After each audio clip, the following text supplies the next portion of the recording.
Hola, buenas. Vamos a comenzar el seminario. Vamos a dejar un minuto para los últimos asistentes que estéis incorporándoos. Mientras voy a ir arrancando la plataforma, ir poniéndome por aquí por el chat que me escucháis bien y veis la pantalla de forma nítida, y en un minutito comenzamos.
Buenas, vamos a comenzar el seminario. Ya veo por aquí por el chat que me escribís que se escucha todo correctamente, veis la pantalla de forma nítida. Bueno, vamos a comenzar el primero de una serie de seminarios que consiste en tres partes, ¿vale? Relacionados con los índices. Básicamente, hoy tenemos la primera parte de este conjunto de seminarios que impartiremos cada jueves, hoy como primer día, el jueves que viene y el siguiente para finalizar. Lógicamente hoy, al ser la parte 1, pues bueno, es el nivel básico, por decirlo de alguna manera, en el que vamos a desgranar pues el principal funcionamiento de los índices desde un punto de vista muy novato, ¿no? En ese sentido, para que entendáis un poco desde el principio lo que son exactamente. Aún así, durante el seminario, cualquier duda que vayáis teniendo, pues sentiros libres de expresarlo por aquí, por el chat, y estaré encantado de atenderos y contestaros a las preguntas que podáis ir teniendo. ¿Qué vamos a hablar hoy en la parte 1? Pues básicamente, pues bueno, pues los primeros pasos, ¿no? Para poder invertir, es decir, cuál es el funcionamiento, ¿no? Hablaremos del funcionamiento de los índices, cómo funcionan y cuáles son sus principios básicos, las ventajas de inversión que tienen estos activos y los tipos de índices y las diferencias entre ellos. ¿Vale?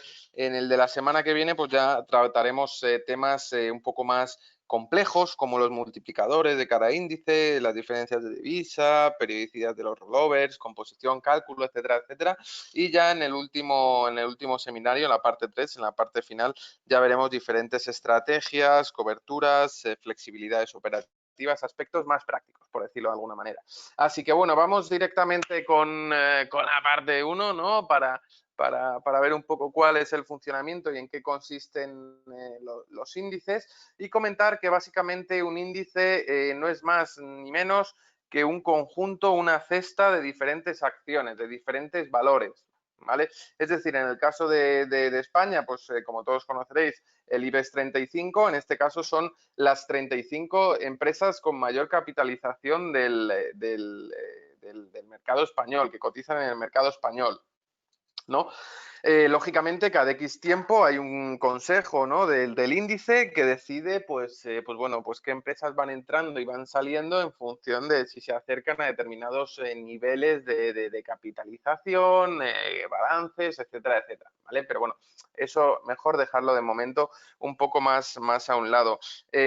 ¿Por qué es interesante invertir en índices? Pues por una sencilla razón, porque al final estáis diversificando mucho el riesgo, ¿no? Es decir, aquellos que estáis empezando y no sabéis muy bien qué acciones comprar, qué compañías, valorarlas, etcétera, etcétera, el invertir en un conjunto, en una cesta de compañías, ¿no? Hace que diversifiquéis mucho el riesgo. Es decir, vosotros podéis comprar una compañía, por ejemplo, una acción, pues como ahora esta que está muy de moda, que es Wirecard, ¿no? Que se ha declarado prácticamente en quiebra técnica, que os caiga pues un 12%, un 15%, un 20% o incluso que quiebre esa acción, ¿no?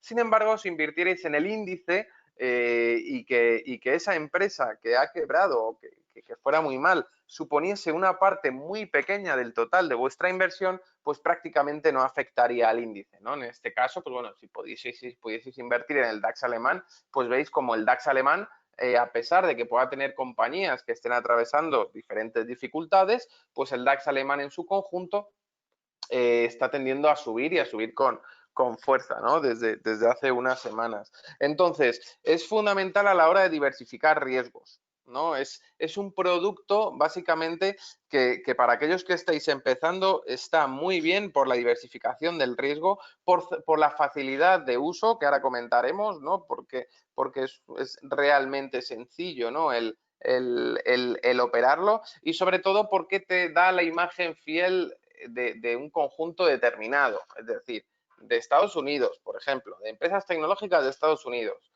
o de Alemania, o de Francia, o de Inglaterra, o de la economía española. Es decir, hay diferentes índices que dentro de esos índices engloban pues diferentes compañías para que al fin y al cabo pues podáis claramente identificar, ¿no? E invertir en aquellas economías, ¿no? Grupos grandes de valores que creáis que puede tener un buen comportamiento en su conjunto, ¿vale? Como os he repetido, puede que 2, 3, 4, 5 empresas vayan mal, pero dentro de un índice compuesto por 100 empresas, por ejemplo, pues lo importante es que vaya bien el conjunto, ¿no? El conjunto de las 100. Da igual que 3 o 4 o 5 vayan mal, siempre y cuando las otras, imaginaros, las otras 90, pues fueran estupendamente, ¿no? Por lo cual, eso es una de las razones que es francamente, francamente interesantes, ¿no? Como veis, es una de las ventajas principales y es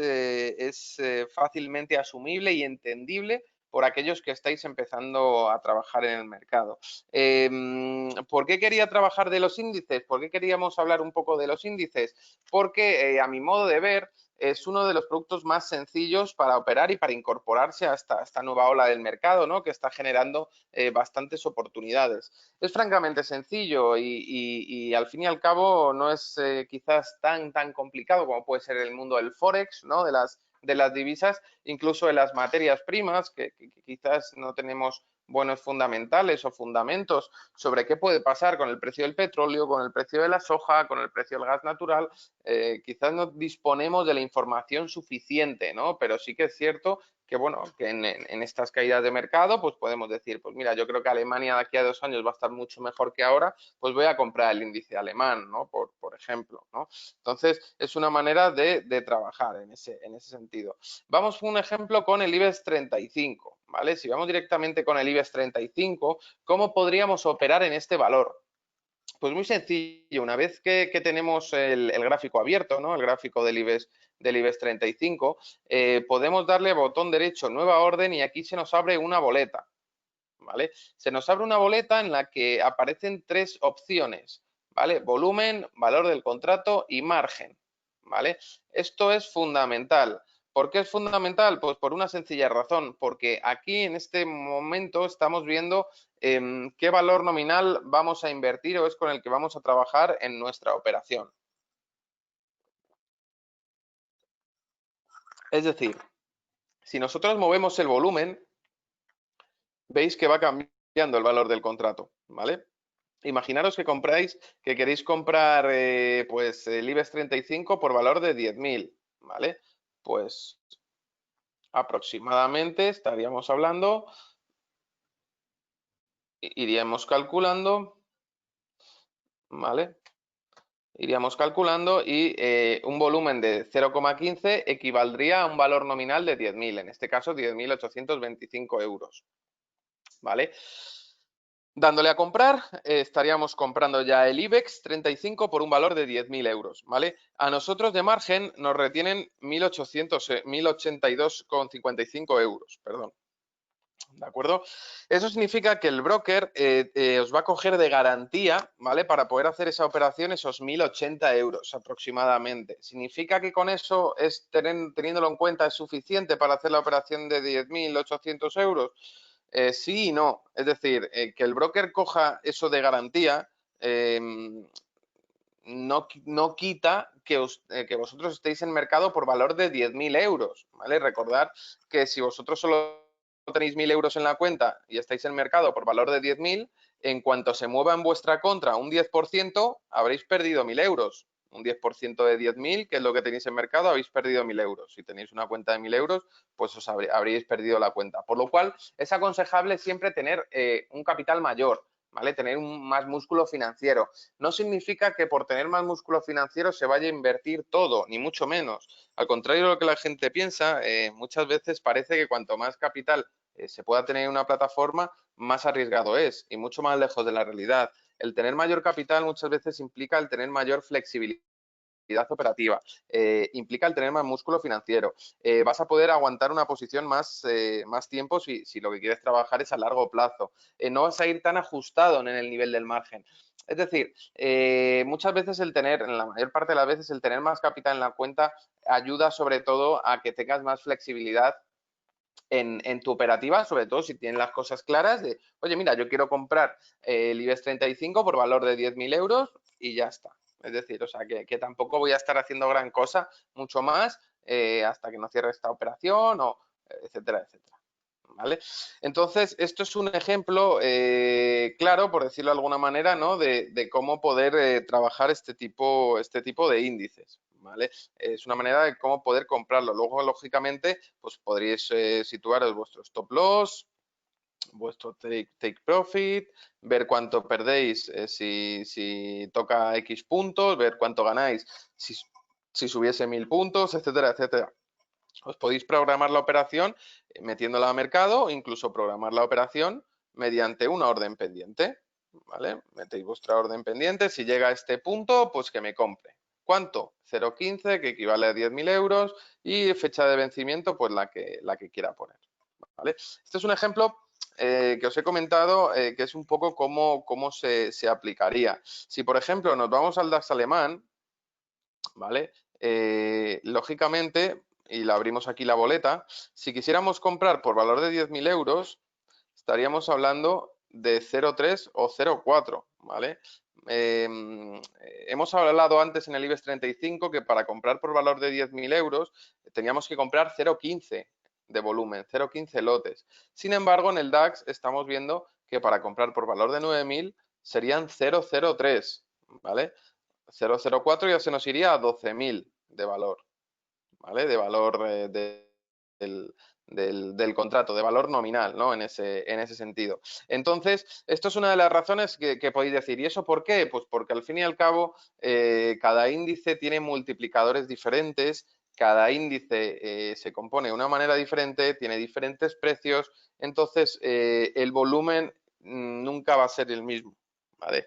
0,04 de DAX, como veis, no es lo mismo que 0,04 de IBEX. Entonces, lo que os tenéis que fijar básicamente es en esta casilla, valor del contrato, ¿vale?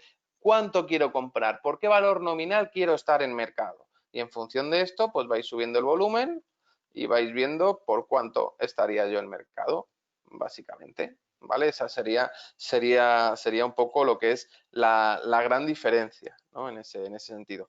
No sé si tenéis alguna duda hasta aquí. Voy a dejar 30 segunditos por si tenéis alguna duda para poder pasar a lo siguiente, para poder solucionar primero esto y que de momento, hasta el momento, que os haya quedado todo más o menos claro.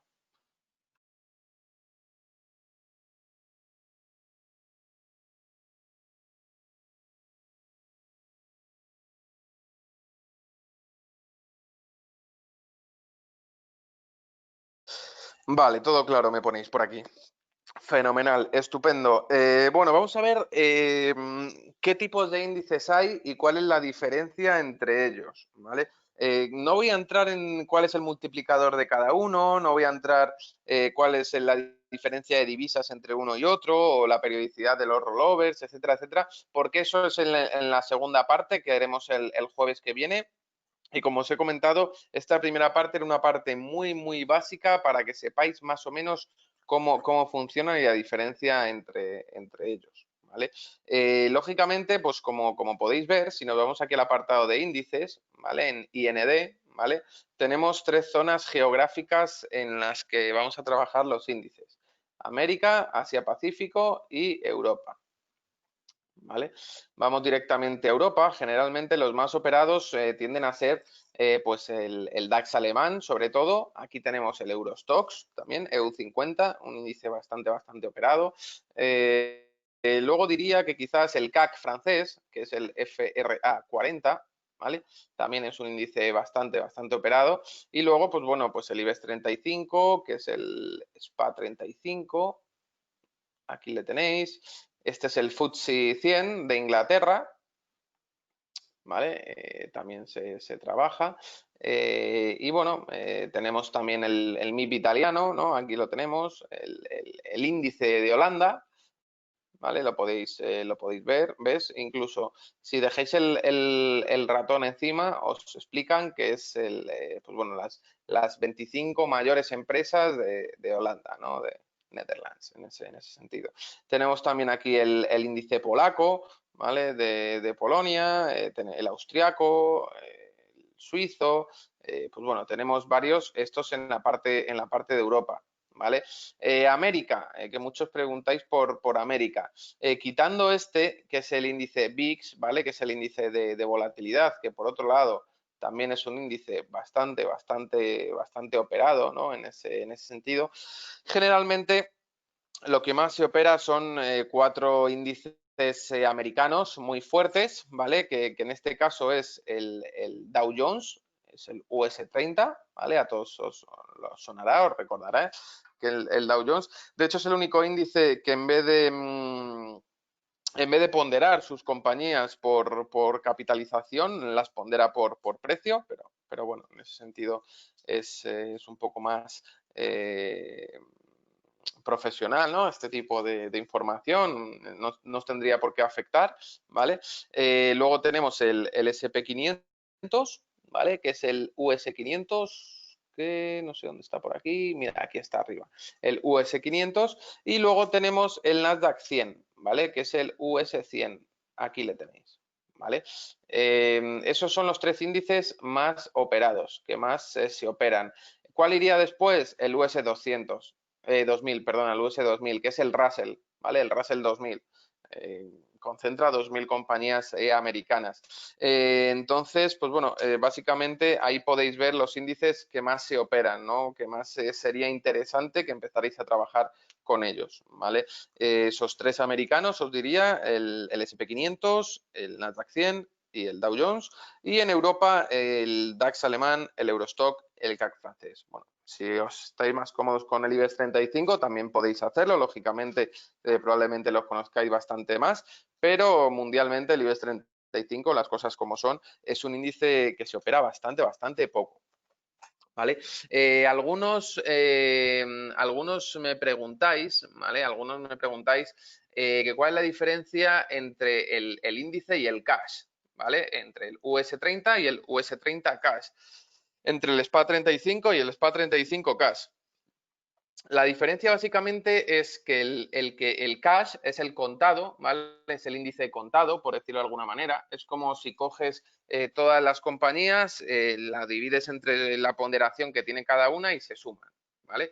Y el otro índice normal, el que aparece sin el cash, ¿vale? Es básicamente el índice futuro, ¿no? El que se cotiza con el futuro, que generalmente es el más operado y tiende a ser el más barato y el que tiene muchísima más liquidez. Yo aconsejo, bueno, eso va en función de vosotros, pero lógicamente todo lo que sea más operado va a tener mayor volumen de negociación, va a tener mayor liquidez, va a ofrecer una imagen mucho más fiel y en ese sentido va a ser mucho más operable, por decirlo de alguna manera. Es mucho más interesante operar el normal en vez del cash. Pero bueno, el cash ahí también le tenéis por si quisierais operarle. Vamos para poner un ejemplo, el cash con el SP500, ¿vale? En el caso del SP500, si nos metiéramos, por poner un ejemplo, con 0,10 lotes, como estáis viendo aquí, tenemos un spread de 5, 6, 7 puntos, 9, 4, va bajando, ¿vale? Y tenemos un coste swap diario, ¿vale? Para posiciones cortas te cobran esto diariamente, para posiciones largas te cobran esto diariamente. Swap diario en el índice cash, ¿vale? Tiene un coste diario, un coste que lógicamente para aquellos que trabajáis a medio o largo plazo, pues igual no queréis soportarlo, ¿no? Diariamente. Sin embargo, si nos vamos al US500 a secas, ¿vale? Al futuro, vais a ver que en la columna de swap diario, ¿vale?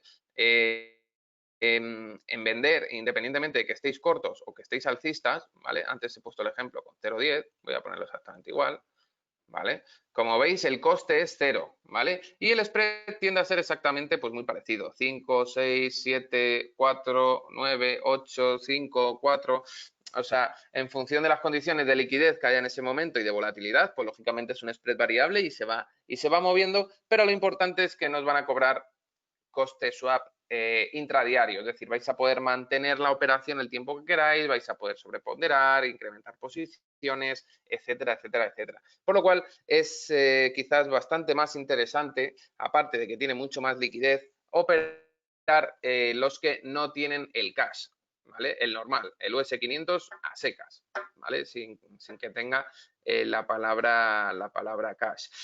Me pregunta Daniel si el US100 pertenece al SP500. No, el US100 es el Nasdaq 100, es el Nasdaq, ¿vale? Son las 100 principales compañías tecnológicas de Estados Unidos. Algunas de ellas pertenecen al SP500, cotizan también en el índice, ¿vale? Pero no todas, ¿vale? No tiene por qué englobar el SP500 e englobar también el Nasdaq, ¿vale? Probablemente algunas sí que coticen. De hecho, creo que hay una o dos compañías que cotizan tanto en el SP500 como en el Dow Jones como en el Nasdaq, ¿vale? Tendría que mirarlo, creo que eran una o dos, ¿vale? Pero no las 100 tienen que cotizar en el SP500, ¿vale? No tiene por qué. A mí me gusta mucho el Nasdaq porque es una diferenciación muy interesante que pasa en Estados Unidos y quizás en Europa también los hay, pero ese tipo de índices, pero son menos conocidos, y es que son índices sectoriales, es decir, engloba, aparte de tener el SP500 y el Russell 2000, ¿no? Que engloba las principales compañías generales, etcétera, etcétera, de una zona geográfica, tienes un Dow Jones industrial, por decirlo de alguna manera, un poco el sector más industrial, y luego tienes un Nasdaq 100 dedicado al sector tecnológico, es decir, aparte de estar segregando por áreas geográficas, se está segregando por sectores, ¿no? Sectores económicos. Y eso es muy interesante porque ya habréis visto cómo se ha comportado el Nasdaq en esta pandemia, ¿no? Vamos a poner un ejemplo de cómo se ha comportado el IBEX en la pandemia, ¿vale? Esto es a fecha de 20 de febrero, empezó a caer, empezó a caer. Cuando nosotros nos metieron en casa, estoy hablando de España, ¿no? Cuando empezó el confinamiento, fue prácticamente por esta zona, ¿vale? Mirar la caída que ha tenido desde máximos y dónde se encuentra ahora, ¿vale? No ha recuperado ni la mitad siquiera. Vamos a ver lo que ha hecho el Nasdaq, ¿vale? Empresas tecnológicas, gráfico diario, como teníamos en el IBEX. Esta ha sido la caída, mirar, el 20 de febrero, exactamente el día igual. Pegó toda la caída, de hecho, igual cayó incluso un poquito más, no, pegó aquí toda la caída y como veis, no es que haya recuperado ya todo, sino que encima está por encima de niveles anteriores al COVID. Entonces, es interesante este tipo de índices porque se comportan de forma diferente, ¿no? También por los sectores a los que se dedican. Es decir, ya sabéis que el sector tecnológico ha sido unos sectores beneficiados, ¿no? Por esta crisis que hemos tenido, bueno, y que seguimos teniendo, al igual que bueno, el sector farmacéutico, de biotecnología y otro tipo de sectores que ya hemos comentado en otros seminarios, pues que se han venido favorecidos. Al final, crisis ha habido a lo largo de la historia muchas y seguirá habiendo, pero cuando hay crisis de este tipo o del índole que sea, siempre lógicamente hay vencedores y perdedores en ese sentido, ¿no? Por decirlo de alguna manera, ¿no? Es decir, siempre hay sectores muy perjudicados, como en este caso ha sido pues, el sector del turismo, aerolíneas, empresas relacionadas con el petróleo, cruceros, etcétera, etcétera. Y siempre hay sectores muy beneficiados, como los que he comentado anteriormente. Así que es muy interesante el poder enfocarse, ¿no? en ese tipo de sectores pues que tiene una fortaleza relativa y aprovechar un poco, pues bueno, pues la oportunidad del momento en el que se está viviendo. Estamos hablando que desde mínimos, desde que rozó el mínimos, el Nasdaq el 22 de marzo, ha subido un 56%. Un 56% ha subido desde mínimos. Entonces, es interesante sobre todo, pues bueno, tener en cuenta este tipo de índices, ¿no? A la hora de poder elaborar, pues bueno, una cartera o poder trabajar de una manera mucho más sencilla. Es entendible, sobre todo el trabajar con ese tipo de índices, sobre todo también cuando queréis incorporaros al mercado, pero no tenéis mucha experiencia, queréis hacer algún tipo de inversión, pero no sabéis en qué, os hablan de divisas, os suena a chino, os hablan de materias primas, no tenéis mucha idea. Al final, una característica muy importante para este perfil que estoy comentando, una característica muy importante de los índices, es que son fácilmente entendibles, por un lado. Por otro lado, tienen una volatilidad mucho más pequeña que las acciones. Una acción presenta resultados y te puede subir un 12%, te puede caer un 18%. Un índice, vamos, tiene que pasar una catástrofe para que te caiga un 10%, ¿no? Un 8%, un 6%. Entonces, reduce mucho la volatilidad y es una muy buena manera de diversificar el riesgo, ¿no? En ese sentido. ¿De acuerdo? Así que, bueno, pues hasta aquí la parte 1, ¿vale? Como os he comentado, el jueves que viene iremos con la parte 2 y el siguiente con la 3 y la última y la final. En el seminario del próximo jueves vamos a tratar los índices, como os he comentado, primeros pasos para invertir en índices. Vamos a trabajar sobre todo con los multiplicadores que tiene cada índice, las diferencias que hay de divisas, si opero índices americanos o españoles o el índice inglés, por ejemplo, o el noruego, etcétera, etcétera. Vamos a ver cuál es la periodicidad de los rollovers que tienen cada uno, también es importante tenerlo en cuenta, sobre todo si trabajáis índices de futuro, y sobre todo la composición que tienen cada uno de ellos y su cálculo, ¿no? Y cómo se calcula. Así que nada, poco más. Agradezco vuestra asistencia, espero que os haya gustado, espero veros el jueves que viene en la parte 2, ¿no? De estos seminarios de primeros pasos para invertir en índices. Y nada, me despido deseándoos muy buen día y muy buen trading. Un saludo desde XTB y gracias a